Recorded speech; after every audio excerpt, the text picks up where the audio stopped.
జై శ్రీరామ్. శ్రీమాత్రే నమః. శ్రీ గురుభ్యో నమః. 2026 సంవత్సరం జూన్ 28వ తారీఖు నుంచి 2026 సంవత్సరం జూలై 4వ తారీఖు వరకు ఈ వారం యొక్క గోచార గ్రహస్థితుల ఫలితాలు. ఈ వారంలో ఉన్న గోచార గ్రహస్థితులు, గ్రహ గమనాలు, అలాగే దాన్ని అనుసరించి గోచార గ్రహ గమనాలకు అనుసరించి తదనుగుణమైన ఫలితాలు ద్వాదశ రాశుల వాళ్ళకి, ద్వాదశ లగ్నాల వాళ్ళకి పరిశీలిద్దాము. ముందుగా గోచార గ్రహ గమనాలు. వృషభ రాశిలో మంగళ సంచారము, మిథున రాశిలో రవి సంచారము, కర్కాటక రాశిలో బుధదేవుడు, బృహస్పతి వారు, శుక్రాచార్య వారి సంచారము. బుధ భగవానుడు ఈ నెల 30వ తారీఖు నుంచి వక్రగతిలోకి వెళ్తున్నారు. ఈ వారం అంతా కూడా ఇంకా కొన్నాళ్ళు వక్రగతిలోనే ఉంటారు, అది ఉంటుంది. ఈ నెల 30వ తారీఖు నుంచి వక్రగతిలోకి వెళ్తున్నారు. ఈ వారం 30వ తారీఖు నుంచి వక్రగతిలోకి వెళ్తున్నారు. సింహరాశిలో కేతుదేవుని సంచారము, కుంభరాశిలో రాహుదేవుని సంచారము, మీనరాశిలో శని మహారాజు సంచారము.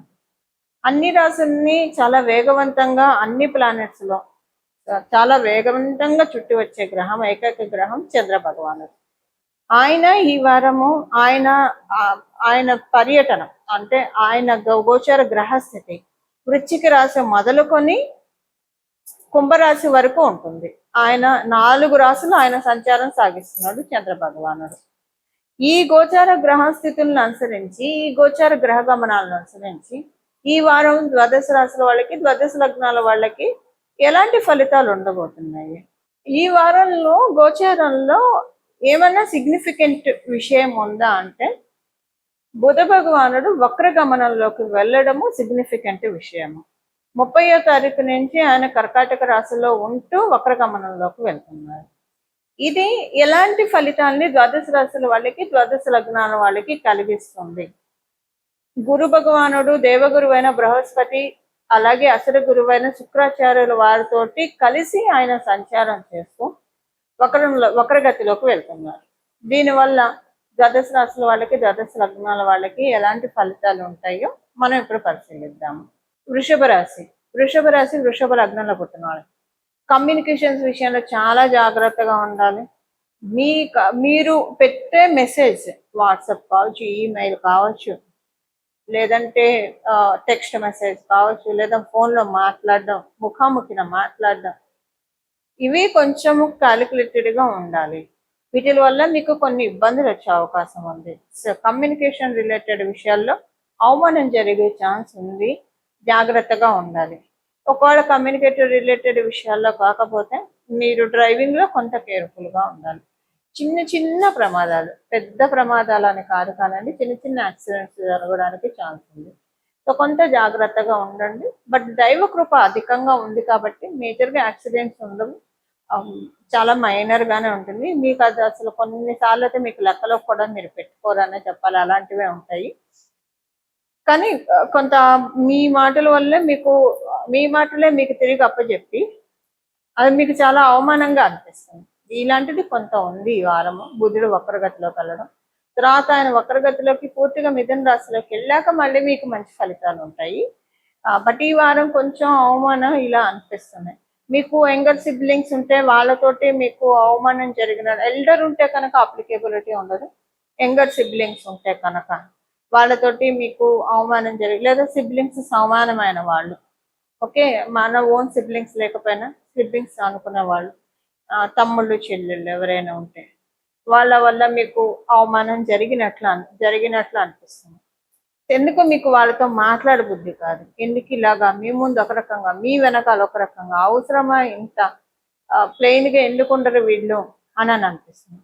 ఒకవేళ మీకు సొంత తమ్ముళ్ళు చెల్లెళ్ళు లేరు, లేదా కజిన్స్ కూడా లేరు, అసలు ఎవరు మిమ్మల్ని అక్క అని పిలిచేవాళ్ళు లేరు మీ సర్కిల్లో అని అనుకుంటా, అంటే బంధువర్గంలో పిలిచేవాళ్ళు లేకపోతే కనుక అప్పుడు మీ ఇరుగు పొరుగు వాళ్ళతోటి ప్రాబ్లమ్స్ ఉంటాయి, అవమానం ఉంటుంది. ఇది ఉంటుంది. ఎందుకు ఇలా చేస్తున్నారో అప్పుడు మీకు ఇదే సేమ్ అర్థం కాదు. ఇలా కొంత ఉంది, ఈ విషయంలో జాగ్రత్తగా ఉండాలి. ప్రయాణాలు, ఇంపార్టెంట్ ప్రయాణాలు, మీరు 1కి 2 సార్లు ఆ పని అవుతుందా లేదా చూసుకొని వెళ్ళండి. లేకపోతే మీరు వెళ్తారు వస్తారు, కానీ వెళ్ళిన పని కొంచెం ఈ వారం డిలే అవడానికి ఛాన్స్ ఉంది. సో ప్రాపర్గా 1-2 సార్లు చూసుకొని ఆ పని అవుతుంది అనుకుంటేనే బయలుదేరండి. ఇది ఈ వారం యొక్క గోచార గ్రహస్థితుల ఫలితాలు వృషభ రాశి వృషభ లగ్నంలో పుట్టిన వాళ్ళకి. ఈ వారం చేసుకోవాల్సిన పరిహారము. బుధ భగవానుడు వక్రగతిలోకి వెళ్ళారు కాబట్టి ఈ వారంలో మొదటి 2 రోజుల తర్వాత 30వ తారీఖు నుంచి మొత్తం కూడా ఈ వారం మొత్తం కూడా విష్ణు సహస్రనామం చదువుకోవడము అత్యద్భుతమైన ఫలితాలని ద్వాదశ రాశుల వాళ్ళకి ద్వాదశ లగ్నాల వాళ్ళకి కలిగిస్తుంది.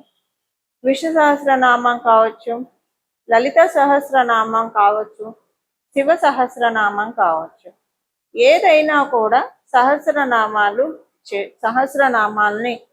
చదవడం వల్ల లేదా వినడం వల్ల చాలా మంచి ఫలితాలు వస్తాయి. మీకు కుదిరితే కనుక ఉదయం పూట అమ్మవారి సహస్రనామము, మధ్యాహ్నం పూట విష్ణుమూర్తి సహస్రనామము, అలాగే సాయంత్రం పూట శివుడి యొక్క సహస్రనామాలు, ఇవి చదవడం కానీ వినడం కానీ చేస్తే చాలా మంచిది. ఈ రెండిట్లో ఏది లేదు, 5 రోజులో ఏదో ఒకసారి ఏదో ఒక సహస్రనామం మీకు ఏ టైంలో కుదిరితే ఆ టైంలో చదవండి. అంటే చదవడం అయితే స్నానం చేసి శుచులయ్యి దేవుడి దగ్గర దీపారాధన చేసి చదవండి. ఒకవేళ మీకు అలా కుదరలేదు, బిజీగా వెళ్తూ ఉన్నారు, వినడానికి ఎప్పుడైనా వినచ్చు. సో మీరు ఏ ప్రదేశంలో ఉన్నా మీరు చక్కగా ఇప్పుడు మనకి యూజర్ ఫ్రెండ్లీగా ఉంది కాబట్టి యూట్యూబ్లో మీరు పెట్టుకొని వినండి, ఏదైనా చేయండి, మంచిదే. ఈ వారము బుధుడు వక్రగతిలోకి వెళ్ళడము, అలాగే ఉచ్చ స్థితిలో గురు భగవానుడు ఉన్నప్పుడు కర్కాటక రాశిలో ఆయన వక్రించడం మంచిది. కారణం ఏంటంటే కర్కాటక రాశి ఆయనకు అంత అనుకూలమైన రాశి కాదు, శత్రు క్షేత్రం కాబట్టి. ఈ రాశిలో ఆయన వక్రిస్తూ ఆయన వెళ్ళేది మిథున రాశిలోకి కాబట్టి మంచి ఫలితాన్ని ఇస్తాడు. బుధుడు ఏంటంటే ఆయన అంటే అన్ని ప్లానెట్స్ లో ఒక్కొక్క తత్వం ఉంటుంది, ఐశ్వర్యాన్ని ప్రసాదించే తత్వం. ఇప్పుడు శనేశ్వరుడు ప్రసాదిస్తే తరతరాలకి ఇచ్చేస్తాడు ఐశ్వర్యాన్ని ఇస్తే. బుధుడు ప్రసాదిస్తే చాలా స్మార్ట్ గా ఇన్వెస్ట్మెంట్ చేసి వాటిల్ని మనం అంటే డబ్బులు గుడ్లు పడతాయి. బుధుడు ప్రసాదించేది ఎవరి కళ్ళల్లో పడకుండా చక్కగా, అంటే ఎవరి కళ్ళల్లో పడకుండా అంటే నా ఉద్దేశము, ఇప్పుడు కొన్నిసార్లు ఎదుగుతుంటే ఈర్ష్య అసూయ ద్వేషాలు ఉంటాయి, ఇలా లేకుండా వాళ్ళ జోలికి ఎవరు వెళ్ళరు, అంతే. వాళ్ళు ప్రశాంతంగా వాళ్ళ పని ఏదో వాళ్ళు చేసుకుంటారు, వాళ్ళు సంపాదించుకుంటారు. అలాంటి ధనాన్ని ఇస్తాడు బుధ భగవానుడు. దాంతోపాటు చక్కగా ఇన్వెస్ట్మెంట్స్ చేసుకుంటారు. బుధుడు చాలా డబ్బుల్ని పెంచుతాడు అన్నది, డబ్బులు గుడ్లు పెట్టడం అనేది బుధుడు బాగా ఉంటే జరుగుతుంది. మిగతా చోట్ల కూడా ఇన్వెస్ట్మెంట్స్ చేస్తాము అవుతుంది మిగతా ప్లానెట్స్ వల్ల, కానీ బ్యూటిఫుల్ గా మన ఫైనాన్సెస్ స్ట్రీమ్ లైన్ అవ్వాలంటే మటుకు బుధుడు చాలా చక్కగా తీసుకెళ్తాడు.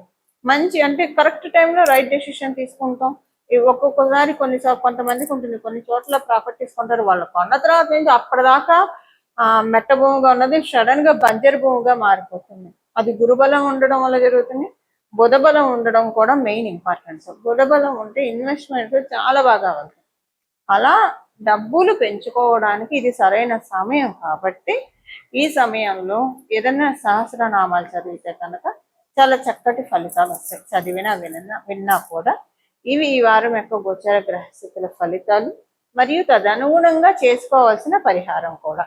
ఇలా మనందరం కూడా భగవంతుడి ఆశీస్సులు పొందాలని చెప్పి, మన జీవితాలు సుఖ సౌఖ్యాలతో నిండాలని చెప్పి మనస్ఫూర్తిగా మనందరి తరఫున భగవంతుని శరణు వేడుకుంటూ మంగళం. నమో భగవతే వాసుదేవాయ.